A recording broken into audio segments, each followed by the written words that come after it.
ইরানে আজ শোকের দিন। সর্বোচ্চ নেতা আয়াতুল্লাহ আলী খামেনি এর মৃত্যুর পর তেহরান সহ বিভিন্ন শহরে মানুষের ঢল নেমেছে। ভোর থেকেই রাজধানীতে হাজার হাজার মানুষের সমাবেশ। সরকার 40 দিনের জাতীয় শোক ঘোষণা করছে। যদিও কোনো একক সরকারি রাষ্ট্রীয় জানাজা ময়দান ঘোষণা করা হয়নি, তবুও তেহরান বিশ্ববিদ্যালয়, জামরান এলাকায় এবং বিভিন্ন কেন্দ্রীয় সড়কে লাখো মানুষের নিজের মতো করে জানাজা, দোয়া এবং শোক কর্মসূচি পালন করেছে। কেউ কান্না ভেঙে পড়ছে, কেউ বিক্ষোভ করছে। গোটা ইরান এখন এক ভয়াবহ অনিশ্চয়তার মধ্যে। বাংলাদেশেও তার প্রভাব পড়ছে। ঢাকা বিশ্ববিদ্যালয়, জগন্নাথ বিশ্ববিদ্যালয়, শেরেবাংলা কৃষি বিশ্ববিদ্যালয় সহ বিভিন্ন প্রতিষ্ঠানে খামেনির গায়েবানা জানাজা পড়া হয়েছে। ছাত্র শিক্ষকের অংশগ্রহণে শোক সমাবেশ হয়েছে। এই পুরো পরিস্থিতি নিয়ে লাইভে কথা বলছেন সাকিব আল হাসান। তিনি বলেন, ইরানের ঘটনা খুব সংবেদনশীল। আজ তেহরানে যে শোক আর মানুষের ভিড় দেখলাম, তা পুরো বিশ্বের জন্য একটা বার্তা। যুদ্ধ থামা উচিত। নিরীহ মানুষ মারা যায়, এটা কেউই চায় না। আমি দেখছি সোশ্যাল মিডিয়া অনেক ভুয়ো খবর ছড়াচ্ছে। দয়া করে কেউ নিশ্চিত না হয় কেউ বিশ্বাস করবেন না। বাংলাদেশের যেসব বিশ্ববিদ্যালয়ে গায়েবানার জানাজা নামাজ পড়েছে, এটা মানুষের আবেগ, আমরা সম্মান করি।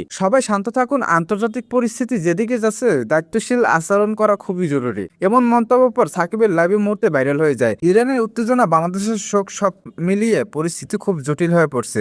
আপনারা কি মনে করেন? কমেন্টে জানিয়ে দিন।